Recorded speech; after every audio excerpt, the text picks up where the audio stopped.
سیاسي کړکېچ پر حل د نړیوالې ټولنې ټینګار شنونکي وایي نړیوالو په غیر مستقیمه توګه اشرف غني ته تفهیم کړی چې له بشپړ مشروعیت څخه برخمن نه ده.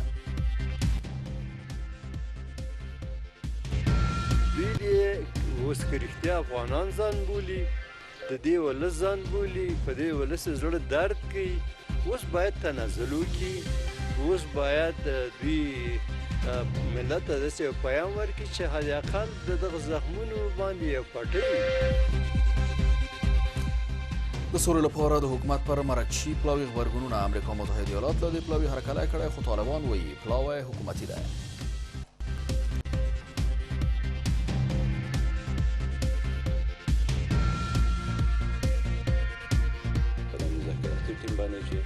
دا چې کوششونه مو سو او په مجموع کې سیاسیون وایي او هم طالبان وایي چې د نه منلو وړ ده، نو دا به یو ځل بیا د سولې پروسه ټکني او له سختو تابعو سره په نړۍ کې د کرونا ویروس چټکه خپرختیا په نړۍ کې نږدې 681 تنه پرې اخته دي او 32 مړه کړي دي.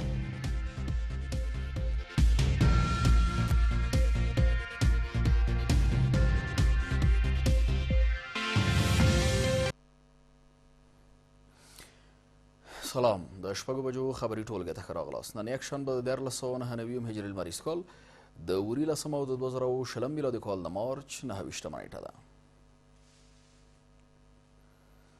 د هم پوره خبرونه وایاند سید ادریس سادات. د امریکا متحده ایالاتونو د بهرنیو چارو وزیر د اروپایي ټولنې او ناروې سفیرانو له اشرف غني څخه د روان سیاسي بحران د حل غوښتنه کړې. د افغانستان لپاره د اروپایي ټولنې او ناروې سفیرانو 2 ورځې دمخه له اشرف غني سره په مستقیمه لیدنه کې له نوموړي څخه غوښتنه کړې چې سیاسي کړکېچ حل کړي. په همدې حال کې مایک پمپیو هم سیاسي جوړجاړي ته د رسېدو او د یو ټول شموله حکومت پر جوړېدو ټینګار کړی ده.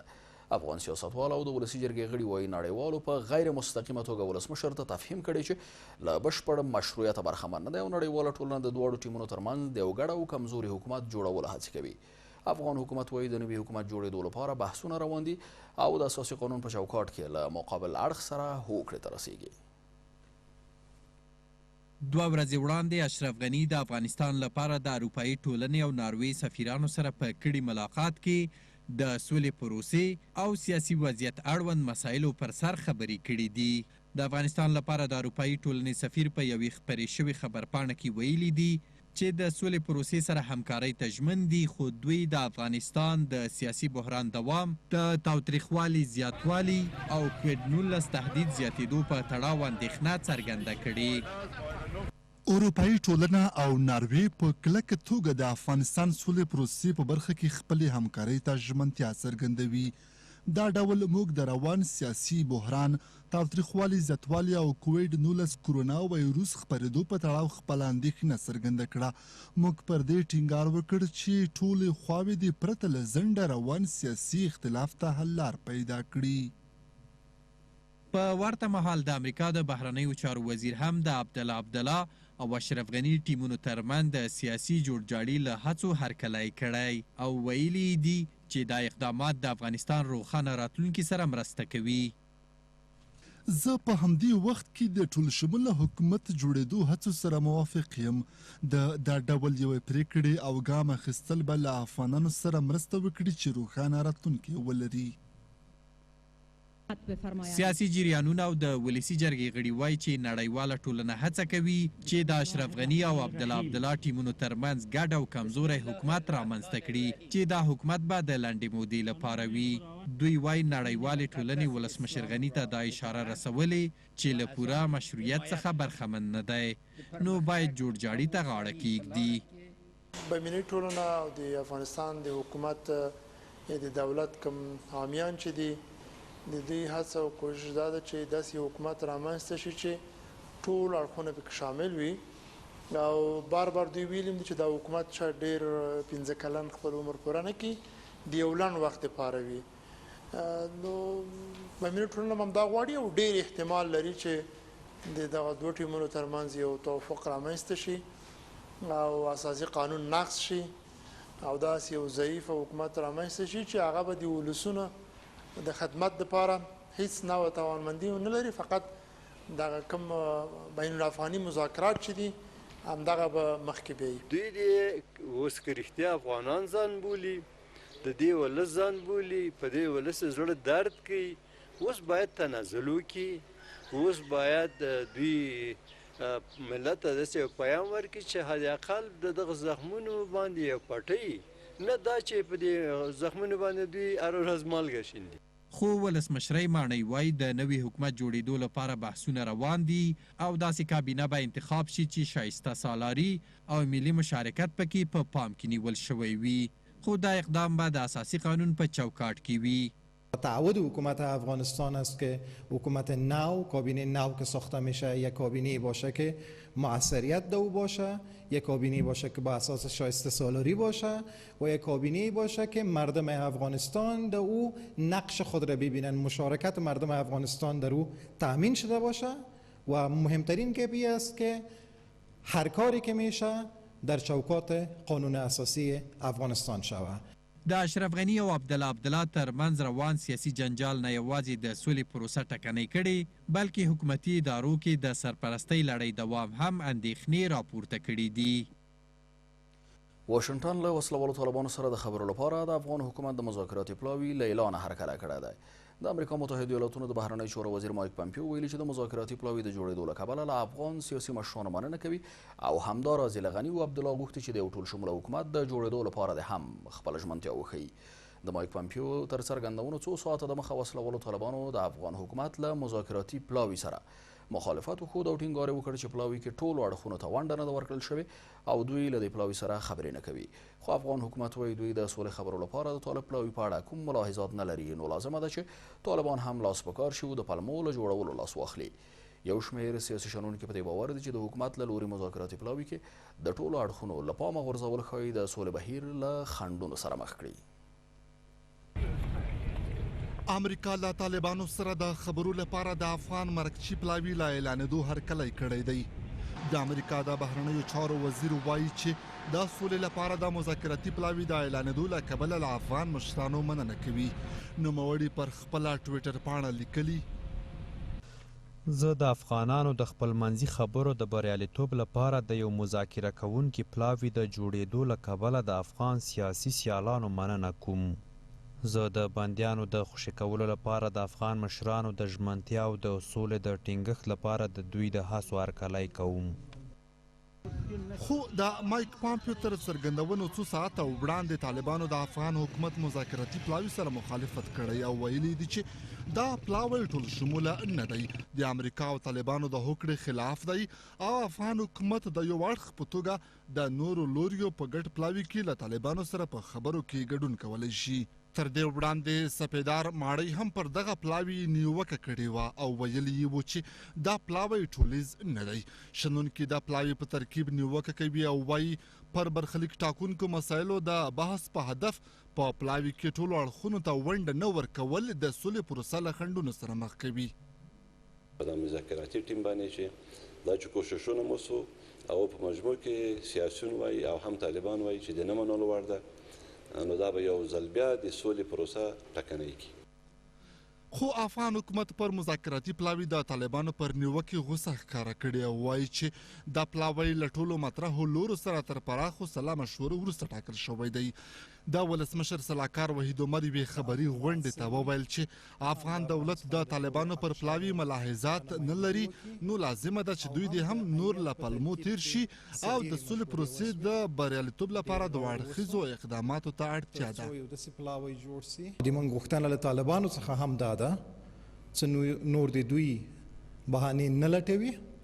د موږ لخوا ټول اقدامات سوي او آخري اقدام هم دا و چې آیت وټاکل سو. اوس د موږ غوښتنه له طالبانو څخه دا ده چې دوی دې هم خپل آیت وټاکي تر څو مستقیم مذاکرات پیل سي. د سولې په چارو کې د دولت وزارت هم ویلي چې دا پلاوی له ټولو اړخونو سره په همغږۍ ټاکل شوی او ټول شمولواله یې په افغان دولت پورې اړه لري، نه طالبانو پورې. هیئت مذاکره کننده جمهوری اسلامی افغانستان بعد از مشوره گسترده با اقشار مطرح و تاثیرگذار جامعه افغانی ایجاد شده. جنگ طالبان با دولت است و هیئت مذاکره کننده جمهوری اسلامی افغانستان دولت تنظیم و اعلان کرده که همه شمول بودن و توانایی آن در سطح ملی و بین المللی مورد استقبال قرار گرفته. مداخله در امور طرف مقابل مذاکره غیر اصولی و دور از انتظار است. پر مذاکراتي پلاوي تر نیوکو وروسته طالبانو په یوه اعلامیه کې په دې وروستیو کې په افغان زندانونو کې د طالب بندیانو شکنجې په اړه اندېښنه ښودلې او ویلي دي چې د شکنجې د نه مخنیوي په صورت کې به په نظامي اقدام لاس پورې کړي. خو د چارو شنونکي په دې باور دي چې په حکومت کې دننه ځینې کړۍ شته چې د خپلو ګټو په خاطر په ورته کړنو سره د سولې بهیر سبوتاژ کوي. له څو ورځو راهیسې په بګرام زندان کې د طالب بندیانو شکنجه پیل شوې. دا عمل په تیرو کلونو کې نه دی لیدل شوی، خو اوس پیل شوی او نه پوهیږو چې لاملونه یې څه دي. پر سره صلیب او د بشر حقونو په ټولو سازمانونو غږ کوو چې د دې عمل مخه ونیسي. ګنې موږ به په خپله اقدام وکړو. د سولې پروسې سره زه فکر کوم چې په افغانستان کې یو تعداد خلک مخالف دي، خپل مفادات په خطر کې دي. اما د افغانستان تقریبا 9.9 خلک سولې پسې بالکل تیږي دي، پسې لیوني دي. د سولې پر مذاکراتي پلاوي نیوکې داسې مهال دي چې تر دې وړاندې د بین الافغاني خبرو د ځنډ یو لامل د همدې پلاوي نه اعلان ښودل شوی دی. افغان حکومت 3 ورځې وړاندې د معصوم ستانکزي په مشرۍ 21 کسیز پلاوی اعلان کړ. بلخوا د څرخي پله یو شمېر زندانیان وایي په زندان کې د کرونا ویروس له خپرېدو اندېښمن دي. دوی وایي په دې زندان کې په یو کوچني اتاق کې ګڼ شمېر بندیان ساتل کېږي چې ځینې یې ناروغان دي او له همدې امله دوی اندېښنه لري چې څوک پر کرونا ویروس اخته نه شي. دوی د عامه روغتیا له وزارته غواړي چې څرخي پله زندان ته یوه روغتیایي ډله واستوي. په افغانستان کې د کرونا ویروس پیښو له زیاتېدو سره هم مهال د افغانستان په زندانونو په ځانګړي توګه څرخي پله زندان کې د دې ویروس د پراختیا اندېښنې زیاتې شوې دي. د څرخي پله یو شمېر زندانیان وایي چې په دې زندان کې یو شمېر بندیان په مختلفو ناروغیو اخته شوي او اندېښنه لري چې په دې زندان کې د کرونا ویروس پیښې ثبت نشي. دوی وایي چې څرخي پله زندان کې په کوچنیو اتاقونو کې ډېر کسان ساتل کېږي. دا ټول مریضان دي چې دا وګوره چې تقریبا 12 ورځې کېږي چې مریض چې د ځان خبر نه دی، د خپل فشار او ستوابات نه وړي چې یو څه وایي چې داغه د ازارات یو څنګه دا غند وایي چې دا د پیسو د هغه ځای څخه او پیسو یې راوړو ودته ورکو او دا بل ورور هم داغه چې دا 3 ورځې کېږي پروت تر ده به تر دی دغه اتاق ته چې خپل سات سترګې ویني چې د 2 نفرو اتاق کې دلته 8 نفر دلته ژوند او ژوندګي کوي. په ورته مهال دوی وایي چې په زندانونو کې صحي مسایلو ته پام نه کیږي او باید دې برخې ته توجه ډیره شي. زندانیان وایي چې د عامه روغتیا وزارت یو صحي ټیم دې څرخي پله زندان ته ورشي او د زندانیانو وضعیت دې له نږدې وګوري. د افغانستان د صحت عامه څخه دا خواهش کوي چې یو ټیم د بهداشتي د رئیس د پلچرخي زندان ته په هر بنا کې درستي او د خلک چک کی چې دغه ویروس له امله د خلک ریزش نیولې او د ستوني درد کې ځګرونې درد کې دغه رقم چې دوی اعلانات کوي دغه خلک په داخل کې داسې د مریضانو موجود شته. څرخي پله زندان کې د کرونا ویروس خپرېدو په تړاو اندېښنې داسې مهال دي چې له بګرام زندان څخه بیا داسې رپورټونه خپاره شوي چې یو شمېر بندیان شکنجه شوي دي، خو تر اوسه افغان چارواکو په دې تړاو څه نه دي ویلي. کابل ښار د دویمې ورځې لپاره لا هم په بشپړه توګه نه دی قرنطین شوی. د کرونا ویروس له امله د کابل ښار د قرنطین کېدو له پرېکړې 2 ورځې تېرېږي، خو د هټیوالو مارکیټونو له بندېدو پرته لا هم د خلکو ګڼه ګوڼه په عادي حال کې ده او خلک خپلې ورځنۍ چارې په عادي ډول پر مخ وړي. یو شمېر هیوادوال د کابل ښار له قرنطین کېدو هرکلی کوي، خو ځینې بیا د خوراکي توکو د بیو له لوړوالي او بېکارۍ څخه سر ټکوي. په ورته وخت کې یو شمېر کابل میشتو سوداګرو د ویروس د مخنیوي لپاره د کابل ښار په یو شمېر برخو کې درمل شیندلي او په دې برخه کې له حکومته د جدي همکارۍ غوښتنه کوي. په کابل ښار کې پر تګ راتګ د بندیز له لګېدو او د 3 ونیو لپاره د ټول ښار قرنطین کېدو له پرېکړې څخه 2 ورځې وروسته له دوکانونو مارکیټونو پرته لا هم په دغه ښار کې د خلکو ګڼه ګوڼه په عادي حال کې ده او خلک د ډېرې بېوسۍ او ناچارۍ له امله خپلې ورځنۍ چارې پر مخ وړي. له چین، ایران، ایټالیا او ګڼو نورو هیوادونو راوروسته افغانستان هغه هیواد دی چې د کرونا وژونکی ویروس پکې په چټکۍ سره د خپرېدو په حال کې دی. په همدې هدف کابل ښار 3 ونې قرنطین اعلان شوی دی. د قرنطین د ګټو او د زیانونو په اړه مو کابل ښاریان پوښتلي دي. ډېره مشکله، زه خپله غریب سړی یم، کار کوم، یعنی کار یو ورځ کار ونه کوم نو ډېر سخته ده. دا چې په موږ باندې ډوډۍ بند شي موږ به څه کوو؟ د کرونا نه خو نه مرو، د لوگو نه مرو، د وگو نه مرو. قطعا به خوب هستن که نمیخوایم که مثال وطنم از این افزایش ویروس کرونا خیلی زیادتر شود. میخوایم که بدر یک دو بجار در خونه پرته که ما یک مانه بره. او تجار که بدر داره او بوجی 20,000 مارچه میخرده. ما چی کنم؟ از مجبوری اومدیم. دلته بیا د کابل ښار د ځینو مارکیټونو اتحادیې د کرونا ویروس د مخنیوي او د دې وژونکي ویروس سره د مبارزې په هدف خپل ټول دوکانونه تړلي او د خپلو دوکانونو مخه د واپاشي کوي.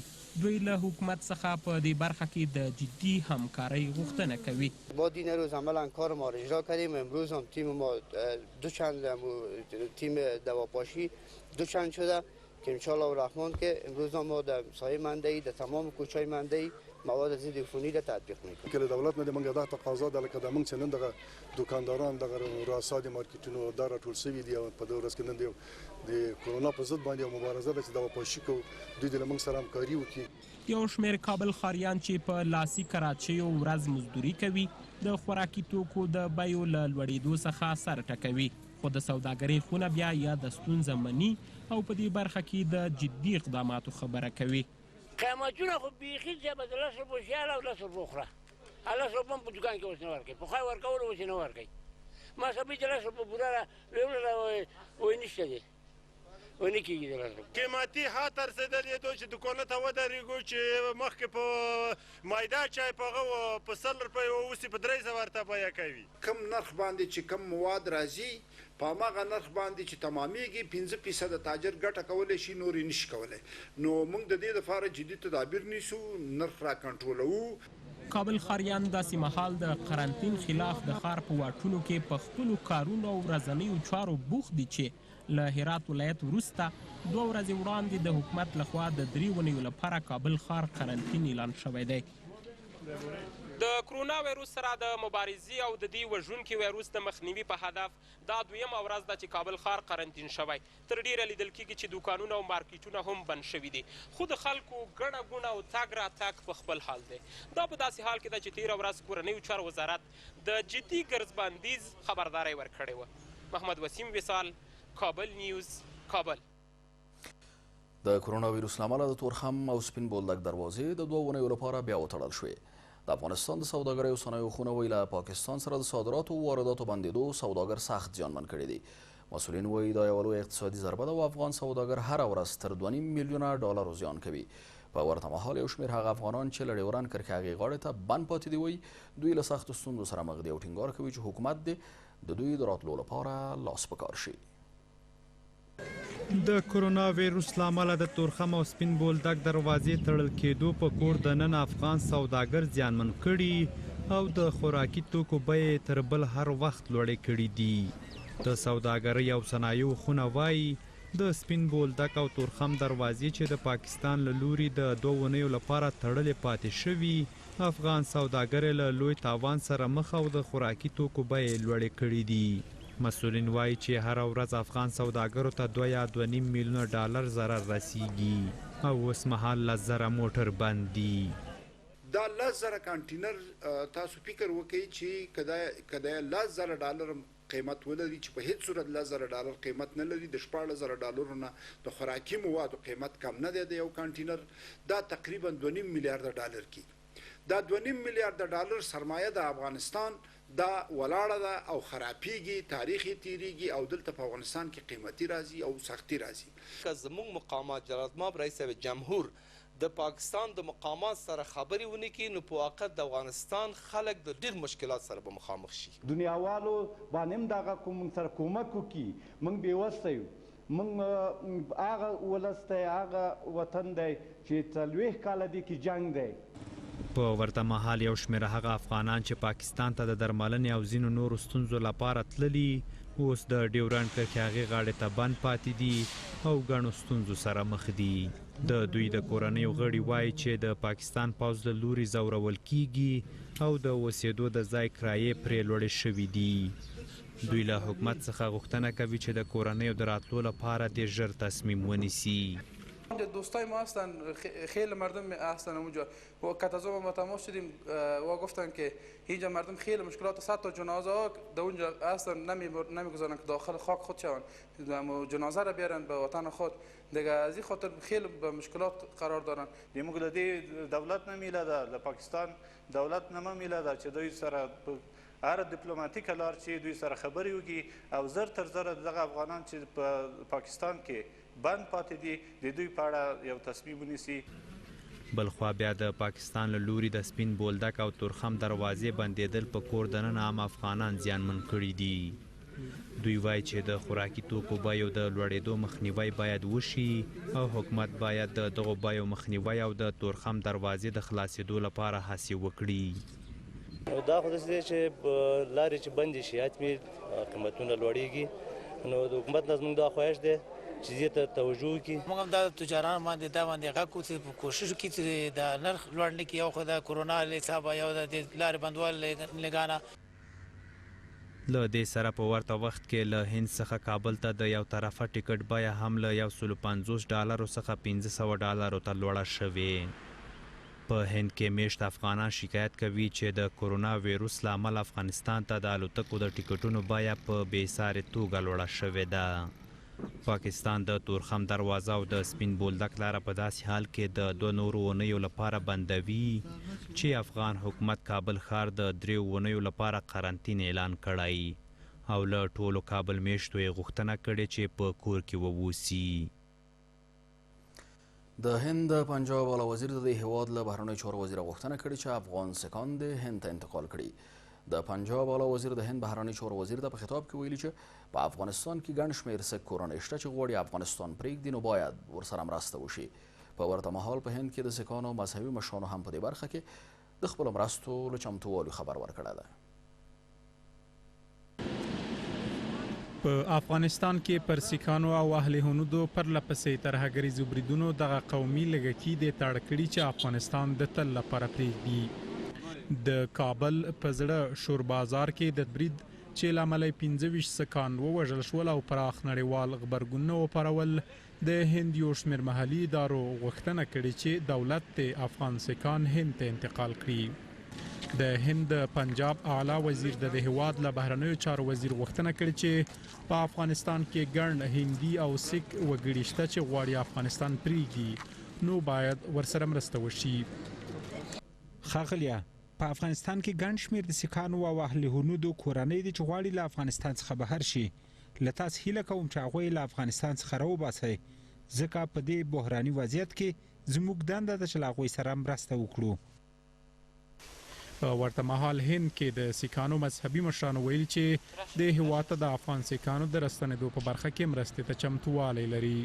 په هند کې د سیکانو د عبادت ځایونو عمومي کمیټې ویلي په افغانستان کې سیکان او هندوان له جدي ګواښ سره مخ دي او د هند دولت باید د هغوی په انتقال کې مرسته وکړي. په افغانستان کې د اهل هنودو او سیکانو پر وړاندې شته ګواښونو ته په پام باید د هند دولت هڅه وکړي چې له هغوی سره مرسته وکړي. باید له افغان حکومت څخه غوښتنه وشي چې د هغوی امنیت ونیسي او هند ته د هغوی د انتقال شرایط برابر کړي. زموږ شورا چمتو ده چې د هغوی د استوګنې اړونده مسایلو برخه کې مرسته وکړي. له افغانستان څخه د اهل هنودو او سیکانو کورنیو د ایستلو دغه غوښتنه داسې مهال ده چې دغه مذهبي لږکي خپل ځان افغان بولي او له کلونو را په دې خوا په افغانستان کې اوسیږي او جایدادونه لري. د روغتیا وزیر وایي له کرونا ویروس سره د مبارزې لپاره $100 میلیونه ته اړتیا ده. فیروز الدین فیروز په ننګرهار ولایت کې یوې خبري غونډې ته د وینا پر مهال وویل چې له کرونا ویروس سره د مبارزې لپاره $15 میلیونه په اختیار کې لري. 10 میلیونه یې اضافي پیسې دي، خو په اصل کې اړتیا $100 میلیونه ته ده. دوی همداراز وایي د کرونا ویروس له امله په هیواد کې 3 تنه مړه شوي او 15 نور بیرته رغېدلي دي. په ورته مهال عامې روغتیا وزارت په ننګرهار ولایت کې د عامې روغتیا ریاست لپاره د 19 میلیونه افغانیو په ارزښت ودانۍ جوړه او ګټه اخیستنې ته وسپارله. د عامه روغتیا وزیر چې ننګرهار ولایت کې یوې خبري غونډې ته وینا کوله کورونا سره د مبارزې برخه کې د همکاریو د زیاتوالي غوښتنه وکړه. فیروز الدین فیروز د ننګرهار له والي سره یو ځای خبري ناستې ته د وینا پر مهال وویل چې له کورونا وایروس سره د مبارزې لپاره 100 میلیون ډالرو ته اړتیا لري. په داسې حال کې چې اوس مهال ورته افغان حکومت 15 میلیون ډالر ځانګړي کړي دي. دولت افغانستان فعلا در حدود 15 میلیون دلار به اختیار وزارت صحت عامه قرار داد. 10 میلیون دلار دیگه به شکل ریزرفیس که ضرورت اگر شد گرفته میشه، خود 100% ضرورت میشه. با کمک کننده های بین المللی هم صحبت میکنیم. به اینکه هر کشور نظر به امکانات مالی خود، مثلا ایالات متحده مقدار پیسه داره، بیش از چندین میلیارد دلاره. حتی اگر بسیار لاف نشه 50 میلیارد دلار آمریکایی را به این پدیده تخصیص داد. او روز ترکیه 18 میلیارد دلار آمریکایی را به خاطر مبارزه با کرونا تخصیص داده. دولت افغانستان 15 میلیون. اینمی امکان است، اینمی توانایی است. چقدر ضرورت است؟ ضرورت پلانی که ما به مد نظر گرفتیم شاید بیش از 100 میلیون دلار. د عامه روغتیا وزیر همداراز وایي چې له کورونا وایروس سره د مبارزې برخه کې باید ټول هیوادوال همکاري وکړي. نوموړی وایي چې تر اوسه د دې وایروس له امله افغانستان کې 3 کسان مړه شوي او 15 نور بیرته صحتمند شوي دي. تا هنوز 3 واقعه فوتی داریم و الحمدلله 5 واقعی که به کسب صلاح مریضایی که کرونا تثبیت شده بود رخصت شده رفته به خانه‌های خود. برای شما بهتر معلوم است که این مرض نه واکسین داره و نه تداوی داره. از او خاطر خدمات شفاخانه‌ای تاثیرش بسیار کم است. وزیر صاحب ته ویلي او دې هدایت ورکړی رئیس صاحب ته چې ډېر نفر استخدام شي. که موږ ته د کوم ځای نه زنګ راځي چې دلته یو څوک مشکوک دی باید سمدستي ټیم هلته لاړ شي او د هغې سمپل واخلي یا هدایت ورکړي. دا ډېره ګټه لري نظر دې چې مریض شفاخانې ته راشي. د عامه روغتیا وزیر داسې مهال له کووید 19 وایروس سره د مبارزې لپاره د زیاتو مرستو غوښتنه کوي چې دا مهال په افغانستان کې د دې ناروغۍ د مثبتو پیښو شمیر شاوخوا 100 پیښو ته رسیدلی دی. په هرات ولایت کې د کرونا ناروغانو د درملنې لپاره د سلبستریز روغتون چارې 80% بشپړې شوې دي. د هرات والي وایي د کرونا ناروغانو د درملنې لپاره د سلبستریز روغتون چارې په چټکۍ سره روانې دي او ډېر ژر به ګټې اخیستنې ته وسپارل شي. د دې روغتون چارې 11 ورځې وړاندې پیل شوې وې چې د چارواکو په خبره دا روغتون 100 بستره لري او نور ټول ضروري روغتیایي او طبي امکانات، برېښنا او اوبه په پام کې نیول شوي دي.